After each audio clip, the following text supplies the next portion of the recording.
ભગવાન પણ બહુ ક્રેઝી છે. જ્યારે તમને એણે એમની પાસે લાવવા હોય એ એવું ઈચ્છે કે તમે એને જ પ્રાપ્ત કરો, ત્યારે તમારી આજુબાજુના બધા હાથ પગ કાપી નાખે છે, એટલે કે સંબંધો કાપી નાખે છે. જેમ પેલા અસુરને ધડ વગરનો કરી નાખ્યો હતો ને એમ. તો ભગવાન પણ બહુ ક્રેઝી છે એમ. જ્યારે એ ઈચ્છે છે કે તમારી ઉધ્વ ગતિ થાય, તમારા આત્મા પરમાત્માને મળે, તમે એમને મળો, તો પહેલાં તો તમારી આજુબાજુના બધા સંબંધોને કાપી નાખે છે. એટલે મેં કીધું અસુરનું ધડ માતાથી અલગ કરી નાખે છે. હું ઘણી વાર કહું છું, ન માતા, ન પિતા, ન બંધુ, ન સખા, ન જાયા, ન ભાયા, આ દરેકની લાગણીઓથી તમને એવી ઠેસ પહોંચે છે અને એ ઉપરથી જોયા કરે છે કે તમે ક્યારે ઉધ્વ દ્રષ્ટિ કરો છો, અને આપણે ફરિયાદ કર્યા કરે છે કે મારું કોઈ નથી. પણ આપણે સમજતા નથી કે તારું કોઈ નથી એવી પરિસ્થિતિ એટલા માટે જ નિર્માણ કરી છે કે તારી દ્રષ્ટિ ઉધ્વ ગતિ થાય.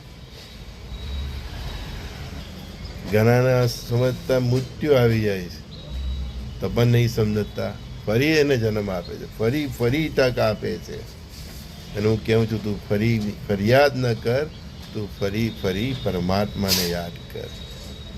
કોઈ પ્રેમમાં નિષ્ફળ જાય છે, કોઈને પતિ સાથે નથી ફાવતું, કોઈને પત્ની સાથે નથી ફાવતું, કોઈને પ્રેમમાં દગો થાય છે, સંબંધોમાં દગો થાય છે, મિત્રતામાં દગો થાય છે, વેપારમાં દગો થાય છે, આર્થિક રીતે ફેલ જાય છે.